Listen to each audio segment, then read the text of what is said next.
noite a todos. Gostaria de dar as boas-vindas, particularmente a quem não é dessa faculdade. Agradecer a todo mundo, pedir desculpas. Teve um problema logístico e, em combinação com o trânsito de São Paulo, deu esse atraso, pelo qual, pessoalmente, gostaria de me desculpar. Agradeço muito a presença do ministro Rezec, que teve a bondade e a disposição de apresentar as suas reflexões sobre o tema, a presença do professor Alexandre Pagliarini, que coordenou o livro junto comigo, de vários autores e autoras do volume, e, sem outras delongas, repetindo as minhas desculpas, dar a palavra ao... Boa noite a todos, obrigado pela presença, parabéns ao Dimitri por estar a organizar esse evento. Muitos dos autores que estiveram conosco estão aqui presentes, então não vou nominar nenhum deles, simplesmente digo em nome do Dimitri e do palestrante, ministro Rezec, muito obrigado pela presença. E o livro é intitulado Direito Constitucional e Internacional dos Direitos Humanos, o lançamento da editora Fórum de Belo Horizonte. Ele não foi daqueles livros de organização que tem textos que caíram ao léu do seguinte modo: vamos pedir textos de gaúchos, de mineiros, de paulistas, de cariocas e de paraibanos. Não. A gente se sentou, Dimitri e eu, no seguinte sentido: vamos abrir espaço para a discussão do direito internacional dos direitos humanos na África. Vamos abrir espaço para a discussão meramente constitucionalista e não internacionalista. E também abrimos espaço para a discussão através de textos de ex-membros da ONU, como Johannes van Eegelen, juízes federais brasileiros como Zé Carlos Francisco, membros do Ministério Público como o Fauzi, que aqui se encontra, professores de Direito Constitucional, professores de Direito Internacional da PUC de São Paulo, Pietro Alarcon, e quisemos realmente ver os direitos humanos a partir das perspectivas constitucional e internacional. E esse livro, acho que pela primeira vez no Brasil, ele não quis ser a Barbie dos direitos humanos, porque os direitos humanos viraram um assunto meio que Barbie. Até havia o presidente da Corte Internacional de Justiça dizia muito ao ministro Francisco Rezec, e o ministro Francisco Rezec reproduzia para mim essa fala do Gilbert Guillaume. Ele falava no droit de l'homisme.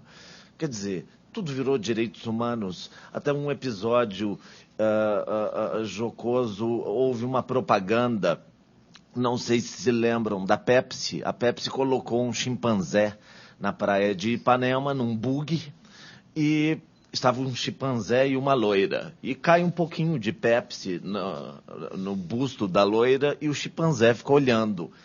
Bom, o Ministério Público Federal entrou com uma ação contra a Pepsi porque, bom, direitos humanos dos animais,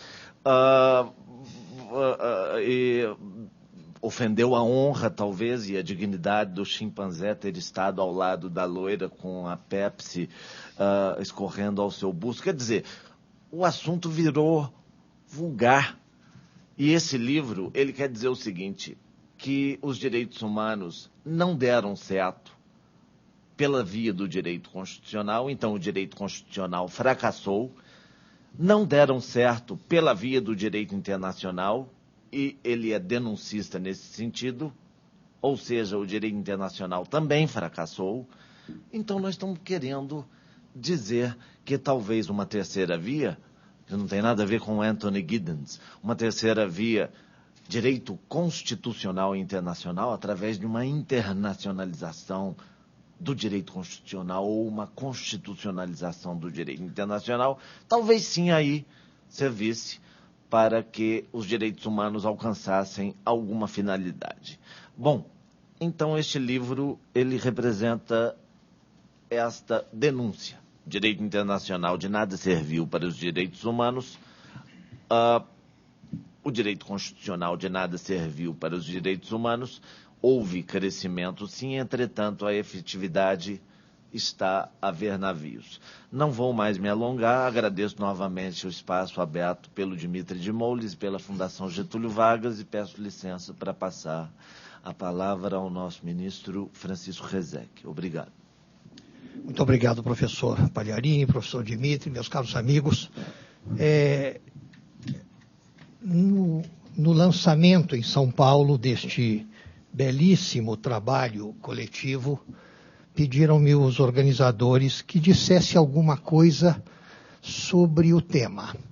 E eu me permitirei ser tão ecumênico quanto possível na abordagem de um tema de atualidade e que tem sido, como nessa brevíssima introdução disse Alexandre Pagliarini, tem sido muito controvertido, até no grau de seriedade que se atribui, ou se deixa de atribuir, ao ativismo nessa área do direito. Folheando o livro, eu via que são aqui reunidas pessoas da mais alta qualidade técnica, científica, acadêmica, pessoas de um pensamento vigoroso, fundamentado em leituras as mais profundas e diversificadas. Folheei e li alguma coisa do texto daqueles que não tive o prazer de conhecer ainda, e dou testemunho da qualidade desses textos, e tive o prazer particularíssimo de encontrar aqui o nome de uma moça que, se depender das minhas orações e das de inúmeros outros brasileiros, envergará antes do fim desse ano uma toga de ministra do Supremo Tribunal Federal. Torçamos por isso. Mas quero lhes falar duas coisas. Primeiro, a respeito da universalidade. No final, direi algo sobre algumas estratégias que deveriam ser adotadas se pretende evitar esse tipo de fenômeno a que fez referência o professor Pagliarini. Mas numa primeira parte falarei de duas coisas: a universalidade e a ambiguidade dos direitos humanos. O que é a universalidade? Isso era versado, se lê a obra desses que com ironia a Academia Francesa chama de droit de l'hommiste, se lê a obra dos droits de l'hommiste contemporâneos, na França sobretudo, e se procura ali a história dos direitos humanos, vai se ver que isso é de uma época, isso remonta a documentos de uma época bem remota na história, mas de envergadura estritamente interna, doméstica. Encontramos no começo do século XIII uma declaração de direitos que sugestivamente aquilo que os barões ingleses impõem a João Sem Terra e o rei João promulga um pouco contra a vontade, mas não tendo alternativa, é um texto que fala de direitos humanos bem diversos daqueles mais elementares, que envolvem, que têm a ver com os atentados mais grosseiros ao que há de mais básico na dignidade humana. Eram direitos da área tributária. Era o direito que tinha a aristocracia da época de não ser vítima de abusos reais em matéria de arrecadação. É muito tempo mais tarde que os revolucionários franceses editam a Declaração dos Direitos do Homem e do Cidadão, esta sim, já numa linha de abordagem bem mais densa e bem mais priorizante do elementar. O grande documento do nosso tempo é a Declaração Universal de 1948, que os manuais lembram sempre que não é um tratado no sentido formal. Quando Algumas interpelações foram feitas à então União Soviética no final da década de 40, no começo dos anos 50. O que é isso? O que estão fazendo aí? Olha a declaração. O governo soviético replicava: a declaração não é um tratado, a declaração não tem força cogente. É um documento. Se essa expressão existisse na época, e se os soviéticos a usassem, diriam que era soft law. Andrei Gromyko, o grande chanceler do governo Khrushchev e do governo Brezhnev depois, era fluente em inglês, mas fingia que não o sabia por uma questão de pura política. Pois bem, mas eles teriam dito na época alguma coisa do tipo: a declaração não é direito, ela não é direito cogente, ela é soft law, ela não foi editada como um tratado internacional.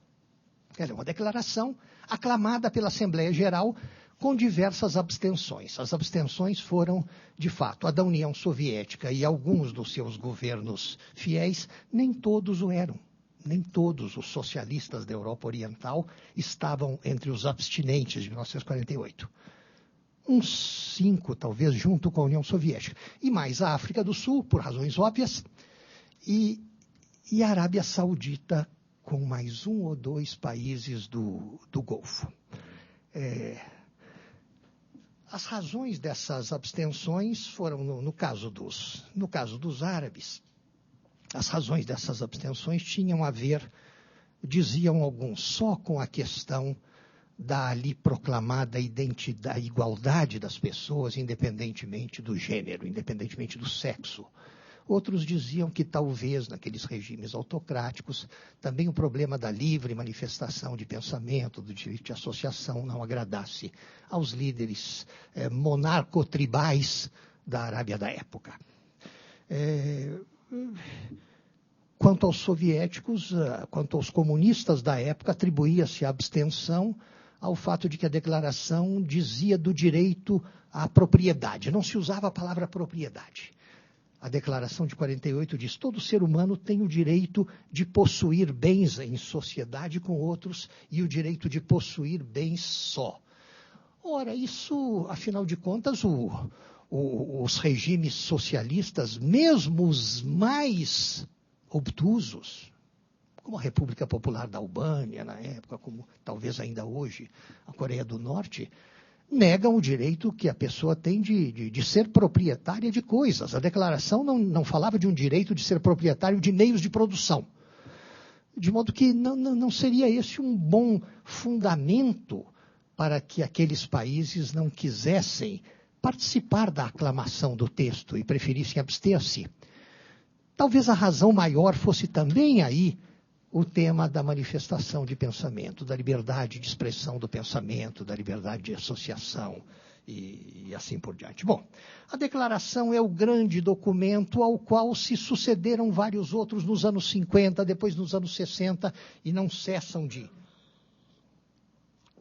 se produzir documentos do gênero. Mas há um fato histórico que não convém esquecer, que é a criação, no primeiro após-guerra, da Organização Internacional do Trabalho. Organizações internacionais propriamente ditas não existiam antes da Primeira Grande Guerra, e as duas pioneiras foram criadas na Mesa de Versalhes, e foram a Liga das Nações e a Organização Internacional do Trabalho, e essa última destinada a ser o quê? Uma fábrica de textos normativos relacionados com o vínculo capital-trabalho, com os direitos dos trabalhadores.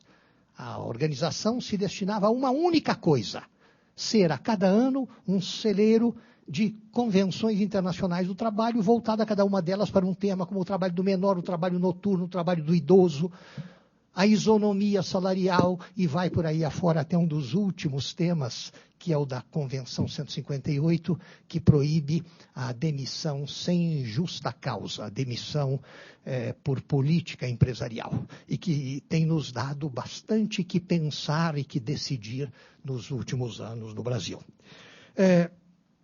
A Organização Internacional do Trabalho, nessa internacionalização dos direitos humanos, do trato dos direitos humanos, é um marco importantíssimo, que muitas vezes é esquecido. Afinal de contas, ela é algumas décadas anterior a Grande Declaração de 1948. A fundação da OIT inaugura, na realidade, um período novo na história do direito internacional, porque aí, até esse ponto, até a carnificina, que foi a primeira grande década, a primeira grande guerra, onde o número relativo de baixas, onde o número relativo de perdas humanas foi maior do que na Segunda Grande Guerra, né? Até então, o direito internacional era unicamente aquilo que poderíamos chamar de um direito internacional necessário. Tomemos por empréstimo, que nos perdoem por isso, por um instante a linguagem dos civilistas. Era um direito internacional necessário, contrastável com um direito internacional útil ou voluptuário. Direito internacional necessário, as regras das quais as comunidades humanas, organizadas sob a forma de estados, não podiam prescindir nem em tempo de guerra, nem em tempo de paz. Era, portanto, o quê? Era o direito diplomático, um direito típico de tempos de paz, que começara em Viena, com aquilo que foi o primeiro tratado multilateral da história, o Reglement de Viena, de 1915. Eram outras normas relacionadas com o tempo de paz, mas, sobretudo, aí com os espaços comuns, com aqueles espaços que ou são realmente comuns, e aí que se digladiem os teóricos mais civilistas do que publicistas sobre a questão de saber se aquilo é res communis ou é res nullius, mas, enfim, os espaços comuns disciplinados pelo direito internacional e mesmo aqueles espaços afetos à soberania deste ou daquele país, mas cujo regramento generalizado é de ordem internacional, por exemplo, o mar territorial e sua disciplina, mesmo as águas internas, os rios de fronteira, os rios internacionais e assim por diante. Até então, o final da Primeira Grande Guerra, tudo que tínhamos em matéria de direito internacional era o direito internacional necessário. Aquele sem o qual a sociedade internacional não vive, não coexiste em paz, seja em tempos de paz, seja naqueles em que, quebrado esse clima, parte-se para a guerra, também submetida por regras costumeiras há séculos e séculos, e por regras convencionais escritas a partir da segunda metade do século XIX. É na mesa de Versalhes que começa com a criação da OIT, porque o Pacto da Liga das Nações, diferentemente do que seria depois a Carta das Nações Unidas, não constitucionaliza os direitos humanos. Não faz da dignidade da pessoa humana um axioma. Então, o pacto, é a constituição da OIT, aquele tratado institucional, editado junto praticamente com o Pacto da Liga das Nações, que institui, que cria essa organização votada para reger as relações entre o capital e o trabalho, protegendo visivelmente o que se considera, por razões óbvias, a parte mais fraca, protegendo o trabalhador nas suas relações com o empregador, protegendo o trabalho no seu confronto inevitável com o capital. Esse é um passo importantíssimo na evolução do tratamento internacional dos direitos humanos, e é um passo pioneiro e decisivo na internacionalização de temas até então afetos exclusivamente ao direito interno. Bom, fala-se hoje na universalidade dos direitos humanos, porque temos um direito internacional universal pelo seu alcance irrestrito na comunidade internacional de hoje, atinente ao tema dos direitos humanos, que não é mais um tema historicamente pertencente ao direito interno e que continua a ser afeto unicamente ao direito interno, conforme dê na cabeça de cada país, para tratá-lo à sua maneira e de acordo com os seus princípios e a sua pauta de valores. Ou seja, fez-se de todo o conjunto dos direitos humanos aquilo, e a Carta das Nações Unidas é importante nesse processo histórico, mas fez-se de todo o conjunto dos direitos humanos algo que tinha sido feito em relação aos direitos do trabalhador no quadro da fundação da OIT. Vamos jogar no plano internacional essa matéria que tratamos até hoje, cada um por si mesmo, e jogando isso no plano internacional teremos o quê? Primeiro, teremos uniformidade no trato do trabalhador. Não deixaremos que o ser humano, enquanto trabalhador, fique sujeito a diferenças tão gritantes conforme o país onde ele derrame o seu suor e aplique o seu trabalho. E, obviamente, ao promover essa uniformização, ao fazer com que o direito do trabalho se produza em Genebra a múltiplas mãos, a 192 mãos hoje, tenha melhor qualidade do que se ele fosse feito à maneira de cada país, em Nairobi, em Brasília, em Moscou, em Singapura. A essa universalidade corresponde, aparece como contraponto o que hoje chamamos de ambiguidade dos direitos humanos. Ambiguidade em quê? Primeiro, do que estamos falando?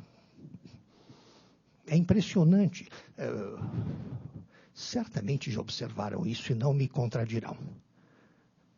Que os leigos em matéria de direito, que as inúmeras pessoas de boa vontade, de boa fé, da área da sociologia, da área enfim, de tantas outras, quando falam em direitos humanos, têm na cabeça uma ideia clara daquilo a que estão querendo se referir. Nós, operadores do direito, não sabemos exatamente de que estamos falando quando empregamos a expressão direitos humanos. Por quê? Somos todos marcados por ensinamentos filosóficos de base que todos aprendemos, a começar por aquela assertiva de Norberto Bobbio. A expressão direitos humanos é uma tautologia, é um pleonasmo. Não há direitos extra-humanos, não há direitos desumanos. Todos os direitos são humanos no sentido de quê? E aí já são inúmeros outros autores e pensadores desenvolvendo a máxima bobiana de que direitos humanos é uma tautologia. Toda a ciência do direito é produto de consciências humanas. A máquina não faz o direito não cai do céu. Toda a ciência do direito, e se quiserem ser mais objetivos, todas as normas jurídicas, hard law, soft law, todas as normas jurídicas são o produto de consciências humanas. E o objetivo de todas elas é a realização da felicidade integral de seres humanos isoladamente considerados ou em sociedade. Isto é o óbvio ululante na linguagem de Nelson Rodrigues. Isso é de sabença curial na linguagem dos civilistas. Isso é aquilo que ninguém nega, que ninguém pode desconhecer. Mas se é assim, o que foi exatamente que se desenvolveu, o que foi exatamente que se desenvolveu na consciência coletiva quando se falou em direitos humanos como uma disciplina de algum modo apartada do restante da ciência jurídica? Se nós sabemos que, vejam bem, da mais aparentemente asséptica das normas jurídicas, que ao ver do observador, a primeira abordagem não tem nada a ver com direitos humanos, podem se extrair direitos humanos. Se você abre a Constituição e lê lá que somos uma federação, isso nos traz, como integrantes de uma determinada bandeira federada, que pode ser Minas Gerais, São Paulo, o Paraná ou outra qualquer, isso nos traz certas prerrogativas que podemos cobrar do Estado por força de sermos uma federação. O governo federal não tem o direito de nos tratar como se fôssemos cidadãos de um Estado unitário. Se a Carta diz que somos uma república, aí então é um festival de direitos humanos que tiramos da norma, que simplesmente e secamente diz que isso aqui é uma república e não uma monarquia. Como isso nos garante a prerrogativa de protestar, primeiro, contra a confessionalização do Estado? Sabemos, isso aqui nunca será uma república islâmica, uma república budista, uma república evangélica, não. Mas podemos também, por força do laicismo do Estado, dentro de padrões republicanos, evitar que determinadas formas de confessionalização do Estado ou dos interesses do Estado agridam o nosso direito essencialmente humano a sermos tratados de modo republicano. E até a mais prosaica das normas dessa trilogia, que diz que isto aqui é um sistema presidencialista de governo. Dessa norma tiramos, então, direitos humanos fundamentais e básicos, o principal dos quais é termos na cúpula do poder uma também trilogia independente e harmônica, e não aquilo que é da essência do regime parlamentarista típico. Não estou falando de hibridismos, não estou falando de Portugal, não estou falando de França, estou falando dos sistemas parlamentaristas típicos, onde só existe um poder, que é a maioria da Assembleia naquele momento histórico. Nos sistemas parlamentaristas propriamente ditos, o único poder é a maioria da Assembleia, da qual o governo não é mais do que uma comissão executiva. Uma comissão executiva que pode cair do galho da noite para o dia, conforme a perda da confiança parlamentar. E onde a justiça não é, mas decididamente não é, um poder. A justiça é, ainda hoje na França e na maioria das democracias europeias, e lá fora, algo diferente do que ela é nos Estados Unidos da América, que foram o nosso modelo, e do que ela é entre nós desde a fundação da República.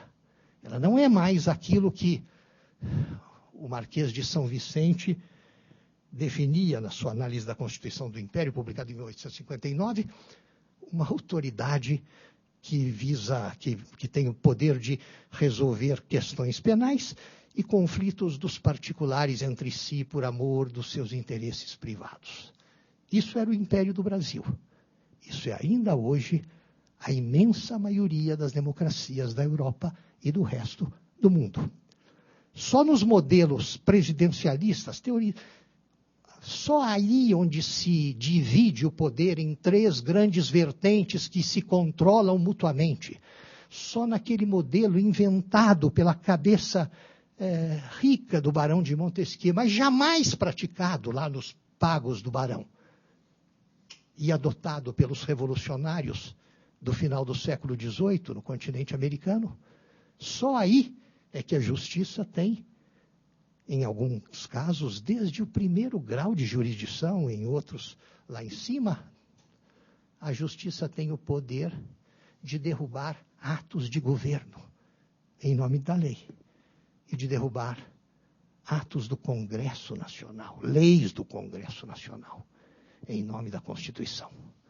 Digam isso a um jurista francês, ele sobe pelas paredes. Juízes não foram eleitos pelo povo, enfim. Mas isso não vem ao caso. O fato é que, entre nós, que adotamos este modelo, o sistema de controle, o sistema de freios e contrapesos permite uma abordagem de temáticas de direito internacional que, às vezes, cria situações de embaraço. Eu queria me referir ao seguinte: ainda no domínio de que estamos falando quando empregamos a expressão direitos humanos. Depois da promulgação da Carta de 88, houve quem sustentasse que o parágrafo 2º do artigo 5º da Carta dava estatura constitucional aos tratados internacionais sobre, atenção à terminologia, não direitos humanos, mas direitos e garantias fundamentais.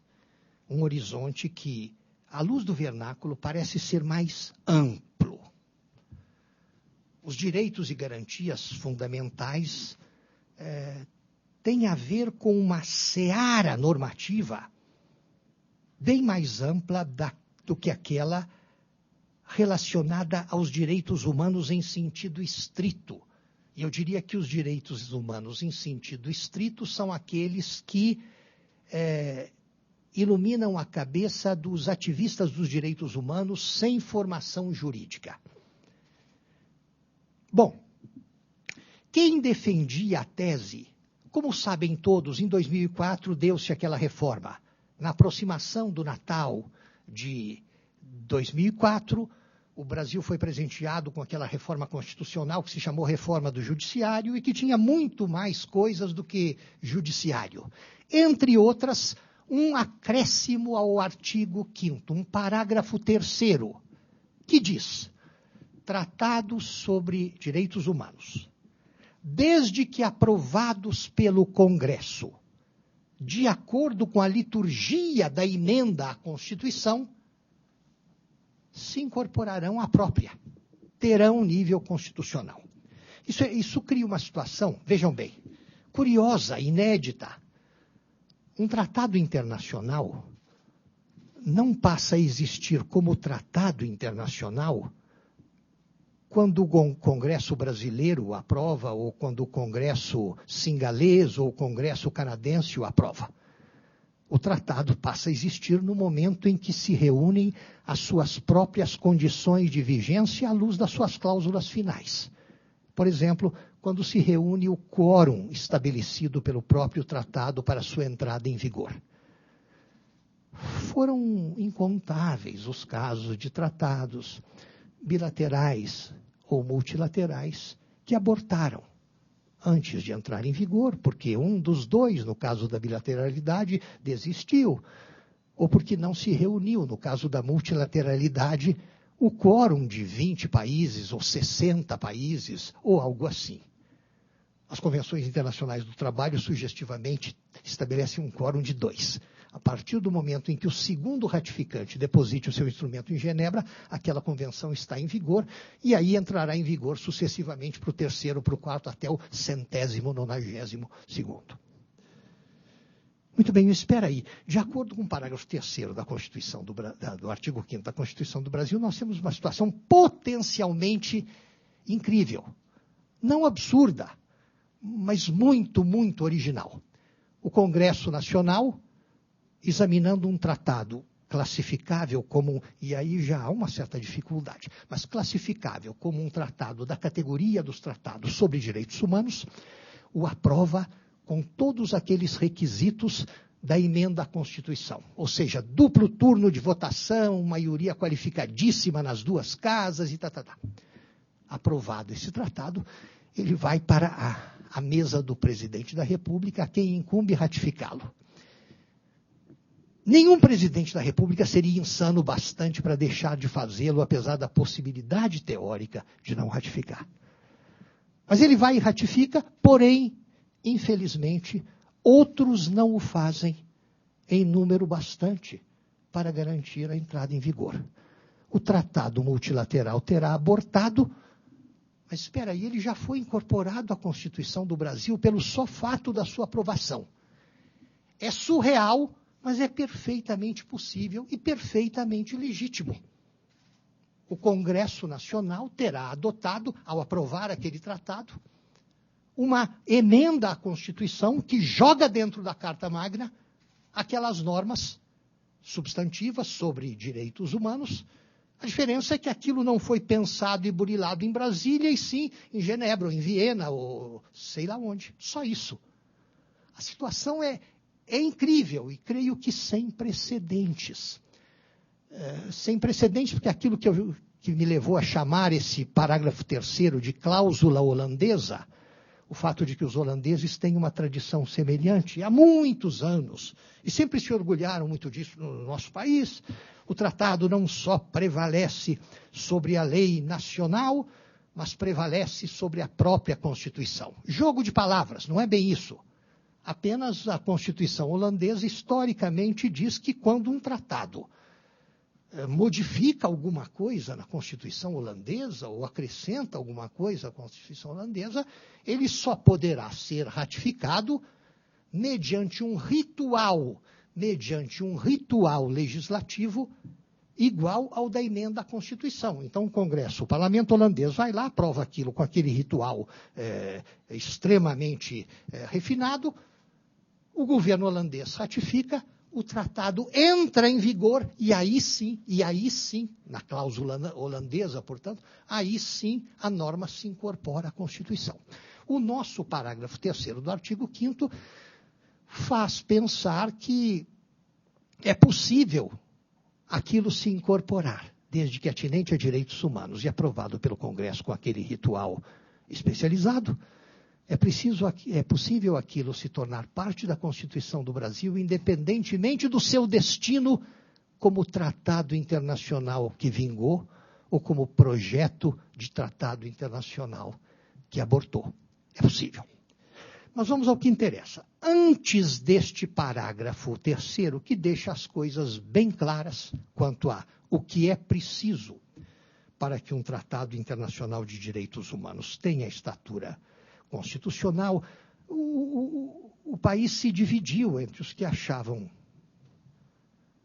pela simples leitura do parágrafo 2º, que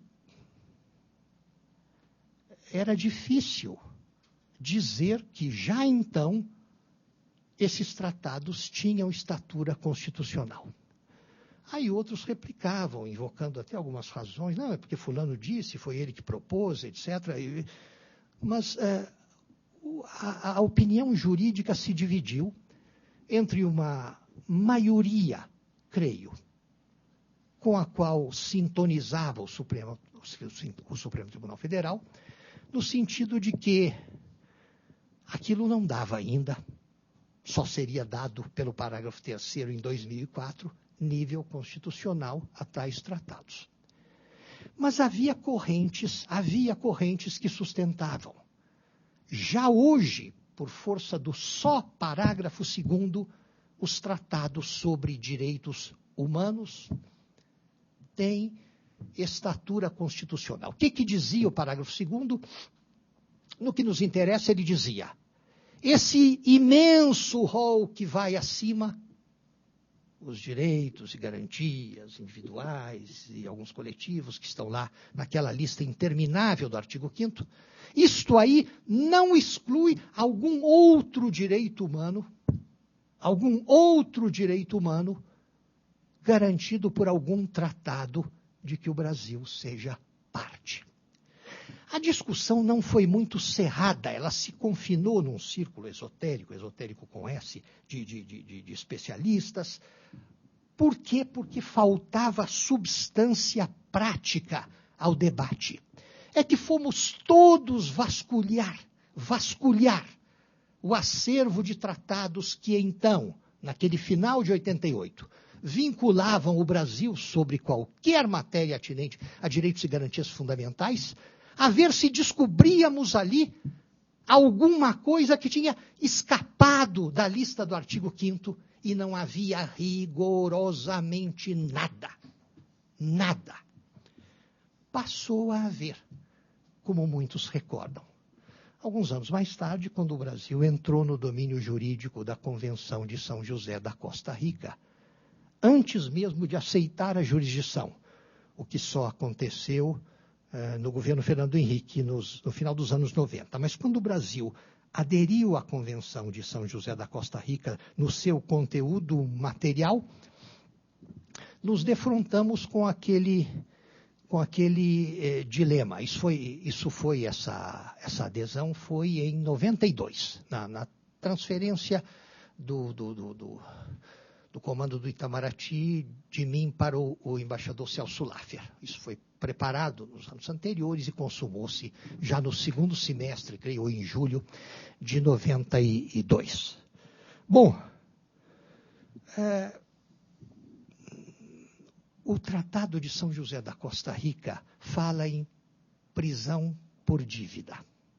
A Constituição do Brasil historicamente lança entre os direitos mais elementares da pessoa humana o de não se ir para a cadeia porque se deve algum dinheiro, alguma coisa a alguém.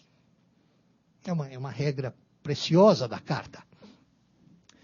Lá está escrito que não haverá prisão por dívida no Brasil, exceto nos casos do alimentante omisso e do depositário infiel. Quem é o alimentante omisso? É aquele que deve alimentos, em geral, a crianças, num casamento desfeito, numa casa, num lar abandonado, lá o que seja, um cidadão que deve alimentos aos seus próprios filhos, em geral, pode pagá-los e obstinadamente não os paga. Neste caso, a prisão civil, ou seja, a prisão por dívida, é permitida, em nome do relevante valor moral e social deste quadro. A Constituição potencializa, enfim, possibilita também a prisão civil do depositário infiel. Acreditava o Constituinte, sei lá exatamente quando essa norma passou a existir na Constituição do Brasil, mas eu creio que em todos os textos do século XX ela já existia.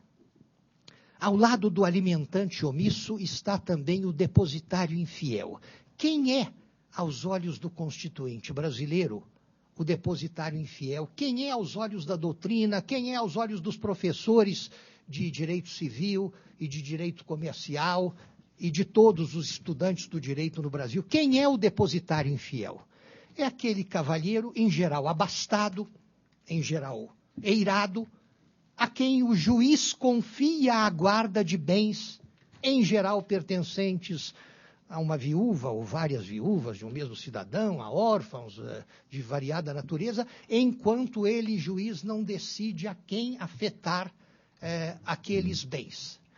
Na hora de tomada a decisão judicial definitiva, na hora de devolver aqueles bens, o sujeito não os tem, dilapidou e não quer pagar por eles. Essa situação imoral e rara é penalizada pelo Constituinte brasileiro com a possibilidade de que o legislador excepcione, neste caso, a proibição constitucional da prisão por dívida. Acontece que nesse domínio, o legislador ordinário brasileiro, ao longo de décadas, cometeu contra a sua própria Constituição o mais vergonhoso dos ultrajes que a nossa história legislativa registra.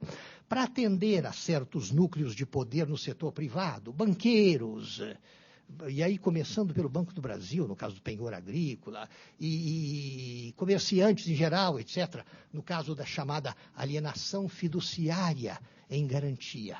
Resolveu-se colar na testa de um devedor comum, de um devedor histórico, de um devedor bíblico. Por exemplo, aquele que toma um empréstimo e, ao fim de 8, 9 prestações, não consegue continuar pagando, mas também não tem como devolver a geladeira ou o fogão porque a enchente levou, porque o fogo queimou, ou sabe-se lá por que razão. O legislador ordinário brasileiro transformou esses devedores bíblicos, por assim dizer, em depositários infiéis, a fim de que o credor possa prendê-los, de modo que paguem, sabe Deus como, a dívida. Por força da gritante indecência que tinha se tornado neste país o caso da prisão por dívida, da prisão civil do depositário infiel, foi que todos viram como bem-vinda aquela belíssima norma de São José da Costa Rica que diz mais ou menos o seguinte: não haverá prisão por dívida, exceto no caso do devedor injustificável de alimentos, Só. Ao não tornar possível a abertura de uma exceção para o chamado depositário infiel, ou para o depositário infiel verdadeiro que o fosse, não importa, ao não abrir essa possível exceção, São José da Costa Rica criava para todos nós o direito de não sermos presos por dívida quando se nos queira lançar a peja de depositários infiéis. Mas aí isso vai a julgamento no Supremo, e eu costumo dizer que o Supremo, quando erra sempre por maioria. Não me lembro de nenhum erro, sobretudo não me lembro de nenhum erro clamoroso que aquela casa tenha cometido por unanimidade. E o tribunal tem o privilégio, que a história das últimas décadas registra, de corrigir os seus erros, especialmente os seus erros clamorosos, por unanimidade. No caso do depositário infiel, a história começa com um habeas corpus que, contra os votos, o meu próprio, que era o relator vencido, e o do ministro Veloso e o do ministro Pertence, a maioria tomou, encabeçada pelos votos dissidentes de Moreira Alves e Celso de Mello. Na realidade, mais de Celso de Mello do que de Moreira Alves. Com o seguinte argumento: não é que nós, minoritários, estivéssemos dizendo, isso nos parecia muito ousado na época, que São José da Costa Rica tinha nível constitucional. Estávamos em 99, estávamos em 94, foi pouco antes do meu exílio na Haia. Era o meado da década de 90. Não estávamos dizendo, os vencidos, que aquele tratado internacional, por dizer com direitos humanos, tinha estatura internacional. Estávamos apenas dizendo que, foi este o meu argumento, a Constituição não grita, prenda-se o depositário infiel. O que a Constituição grita é, não haverá prisão por dívida. Em seguida, ela abre uma possibilidade para o legislador ordinário de excepcionar, como ele tem excepcionado historicamente alguns casos. Mas quando o legislador ordinário, ou seja, quando o Congresso Nacional aprovou o texto de São José da Costa Rica, criando uma situação mais restritiva quanto à prisão civil, ele admitiu, então, que naquela hipótese já não haverá mais prisão por dívida. O ministro Celso Mello, por quem eu tenho grande estima pessoal e grande apreço, viveu naquele caso o seu mais depressivo momento no Supremo. Porque ele sustentou a seguinte tese: se dizemos que o Congresso Nacional, ao aprovar o texto de São José da Costa Rica, criou para o Brasil a obrigação de não mais prender o depositário infiel,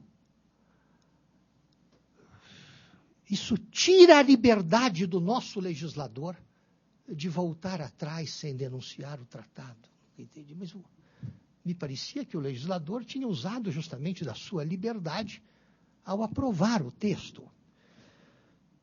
Mas quando o ministro Moreira Alves, que historicamente se opunha a mim em tudo, deu mão forte ao ministro Celso de Mello, a maioria se perfez em torno da ideia de que a prisão civil era perfeitamente possível, do depositário infiel, e o habeas corpus deveria ser. Quando o Supremo, por unanimidade, num belíssimo julgamento relatado justamente por Celso de Mello, desfez o descalabro anterior. Ele o desfez por unanimidade. Celso Mello, num voto caudaloso e brilhante, disse tudo o que já devia ter dito antes, imagino, mas disse em tempo aquilo que deveria ser dito sobre essa questão, e me parece que foi até um pouco mais além, acenando com possibilidades de alguma outra coisa que se possa descobrir no lapso cronológico que vai de 1988 a 1998, a época da promulgação da adesão a São José da Costa Rica, alguma coisa mais que se possa... Não, até 2004, época em que o parágrafo 3º deu a liturgia definitiva, não é? Se nesse intervalo, 88 a 2004, se pode descobrir alguma coisa aí, quem sabe se não dá para, enfim, fazer aquilo que eu próprio defini num texto doutrinário como uma espécie de upgrading. Vejam bem, se em 2004 o Constituinte, mudando a carta, diz que os tratados sobre direitos humanos doravante terão estatura constitucional desde que obedeçam a esse ritual.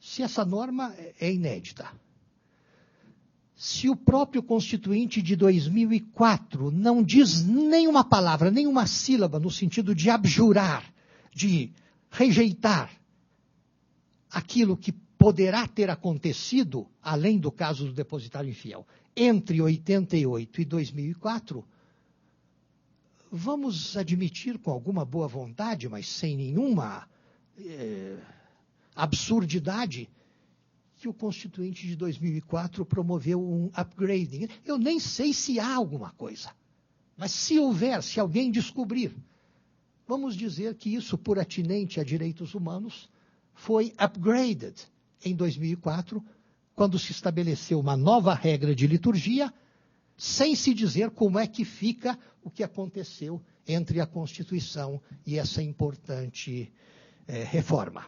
Afinal de contas, coisas assim aconteceram em outros domínios do direito brasileiro, por exemplo. Houve um momento em que a Constituição diz: uma lei complementar ditará regras gerais sobre direito tributário. Promulgada a Constituição, espera aí, vamos fazer se já existe um código tributário tão bem costurado, tão jeitoso, mas ele é uma lei ordinária. Bom, o Supremo o fez elevar na hierarquia, dizendo ele tem estatura de lei complementar, porque simplesmente ele já existia como lei ordinária e a Constituição vem e diz isso e não diz nada sobre como ele fica, pois bem, nós dizemos. Ele tem estatura de lei complementar doravante. Ainda ambiguidade. Eu acho que vou terminar nisso e deixar para uma outra oportunidade aquilo que lhes queria sugerir como estratégia. A ambiguidade dos direitos humanos. O modo espúrio, o professor Alexandre Pagliarini escreve muito sobre isso e com um vigor e com uma energia que me fazem inveja. Como foi usado o discurso dos direitos humanos de modo bastardo nas últimas décadas. Como, alguns anos atrás, final da década de 90, ou começo dos anos 2000 já, aquela União Internacional dos Advogados, a União Internacional des Avocats, que tem filiais em toda parte, que organiza belíssimos congressos, fez o seu congresso em Salvador da Bahia. O doutor Paulo Lins e Silva era, na época, o presidente já em exercício, ou eleito para o próximo mandato, enfim, foi um bonito congresso. Um dos temas era direitos humanos. Um dos painéis era direitos humanos. Sim, foi no ano de 2003, por aí. 2003 ou 2004. Um dos painéis era direitos humanos. Um dos oradores era um representante da American Bar Association, a ordem dos advogados de lá. A mais poderosa e rica organização de classe que existe no planeta. Porém, sem a tradição que tem a nossa, de velar menos pelos interesses da classe e mais pelos interesses da nação, do Estado democrático de direito. Estávamos todos ardendo de curiosidade por saber o que o representante da American Bar Association vai dizer sobre os direitos humanos. Porque naquele exato momento, as bombas norte-americanas continuavam caindo sobre o Iraque. E as prisões de Guantánamo e de Abu Ghraib funcionando a todo vapor.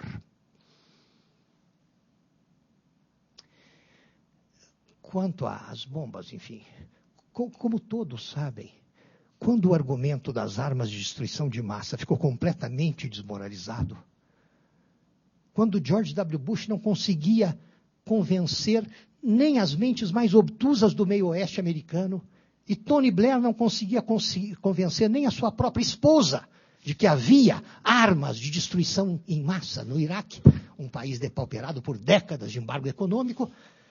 Quando esses cavalheiros sentiram que essa mentira era exótica demais para colar, o que fizeram? Todos se recordam, todos. Nós temos crianças quase aqui, mas ninguém tão jovem a ponto de não se recordar do que aconteceu. Tirou-se da mesa o discurso das armas de destruição em massa e jogou-se na mesa o discurso dos direitos humanos. Vamos lá, de qualquer maneira, para tirar do poder esse ditador periférico que atenta contra os direitos humanos. Esqueceram de dizer que esse ditador periférico, primeiro, não era nem o mais periférico dos ditadores, nem o mais agressivo aos direitos humanos entre aqueles que até anos antes o Departamento de Estado norte-americano subsidiava. Tudo isso ficou em segundo plano. Vamos lá de qualquer maneira. E lá foram proteger os direitos humanos. O resultado é aquilo que sabem. Nós nunca teremos uma ideia exata do número de vítimas civis, incluindo crianças, idosos, enfermos, mulheres grávidas, etc. Há quem fale em 200 mil, há quem fale em 300 mil, há quem fale em 400 mil. Nunca saberemos isso com exatidão. O que sabemos na ponta do lápis é que só o número de vítimas militares norte-americanas supera de longe o número de vítimas dos atentados de 11 de setembro. Que maneira fantástica de proteger direitos humanos, própria do momento em que um fundamentalista oligofrênico ocupou, com a cumplicidade da maioria numérica dos seus concidadãos, a presidência da mais poderosa nação do mundo. Pois bem, naqueles momentos em que as bombas continuavam caindo sobre o Iraque, em que funcionavam a pleno vapor as prisões de Guantánamo e de Abu Ghraib, que são um modelo de análise jurídica, porque nunca antes na história da civilização humana, nunca antes na história do direito, se havia criado aquilo, zonas de não direito. Não valem as leis da guerra. George Bush disse que é a guerra contra o terror, sim, mas não valem as leis da guerra. Valem as leis da paz, valem as leis norte-americanas, o habeas corpus, não vale nada. Não. São zonas de não direito, nas quais aconteceram coisas que a televisão lhes mostrou. Sim, nós não ignorávamos, ninguém ignorava que nos porões mais sórdidos e mais profundos das ditaduras de esquerda ou de direita, coisas semelhantes aconteceram. Mas aconteceram sem serem assumidas. Jamais algum dos ditadores que conhecemos mais por aí assumiu aquilo. Alguns, sinceramente, não sabiam, porque uma das características das ditaduras mais fechadas é que os chamados esbirros assumem o poder e liquidam por conta própria os seus problemas pessoais. Vamos trazer também, já que trazemos aqueles dois subversivos, vamos trazer aquele meu credor de quem eu quero me livrar, ou aquele meu rival amoroso, vamos torturá-lo e matá-lo. A história do Brasil registra o momento em que um amigo de infância do então general-presidente Emílio Garrastazu Médici telefona em prantos dizendo que lá em Porto Alegre o seu filho estudante tinha sumido sem qualquer razão e sem qualquer notícia sobre o paradeiro do menino. E o então general-presidente determinou que se localizasse o rapaz. E o rapaz nunca foi localizado. Nunca. Até hoje. Até hoje. Ou seja, todos nós sabemos o que são as ditaduras. Mas nas ditaduras, até mesmo nas mais ferozes, tudo isso acontece de modo que não se confessa. De modo que, a ser confessado, causaria a mais profunda vergonha nos responsáveis. Ali não. Ali tudo foi assumido como política de Estado. Então ele fala de uma moça que foi apedrejada na Nigéria por adultério.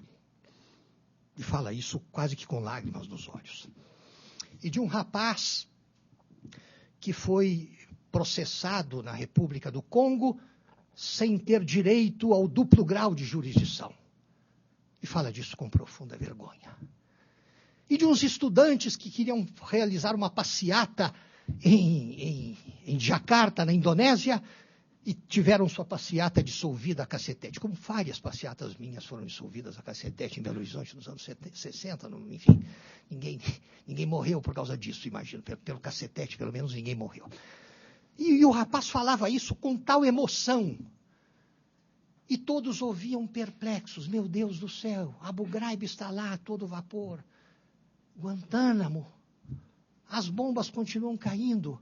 E ele vem falar sobre a moça dali. Sim, são casos pungentes que não deveriam acontecer. Mas é uma perda total do senso das proporções. É pensar os atentados a direitos humanos acontecidos na periferia, atribuíveis a caídos em desgraça, como na Iugoslávia, como no Congo, em vários... E com isso tentar estender diante dos olhos dos inocentes uma cortina de fumaça que não permite ver o que... Isso sinceramente me preocupa. Isso sinceramente me preocupa. A falta de senso crítico que leva inúmeros entusiastas dos direitos humanos, entre juristas e não juristas, a perder a noção das proporções e a se preocupar histericamente, às vezes, com coisas respeitadas, respeitáveis, dignas de atenção, porém cosméticas se comparadas aos grandes atentados a direitos humanos elementares que o mundo presenciou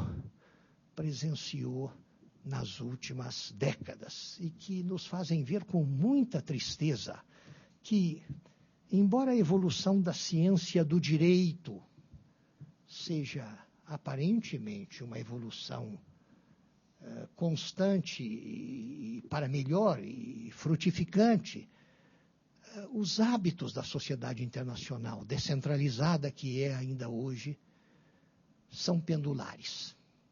E é sempre possível ver o que os fundadores da Sociedade das Nações de 1920 não imaginavam.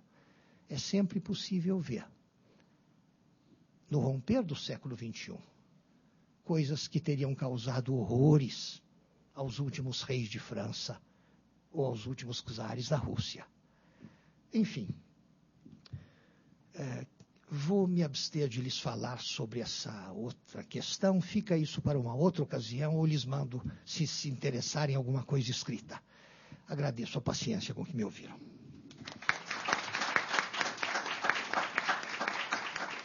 Agradecer a palestra do ministro Rezec, que nos falou tanto do passado, como prometeu que vai nos falar mais do futuro dos direitos humanos. Se eu pudesse resumir em uma palavra aquilo que a sensação ao preparar ou reler o livro em várias oportunidades, é o fato de que, apesar de nós termos grandes divergências de opinião, alguns são mais otimistas, outros mais pessimistas, alguns acham que o direito internacional possui um potencial de libertação, de unificação do mundo, outros acham que a seletividade, aquelas notas otimistas e pessimistas do final da palestra do ministro Rezec prevalecem, que o mundo talvez não fica melhor. Me parece que, apesar de ser um volume de bastante liberdade, de muita divergência de opinião, todos concordam em se afastar desse triunfalismo muito simplista de que haveria um messianismo dos direitos humanos ou de alguma fada madrinha que, escondida em alguma organização internacional, poderia melhorar o mundo. Então,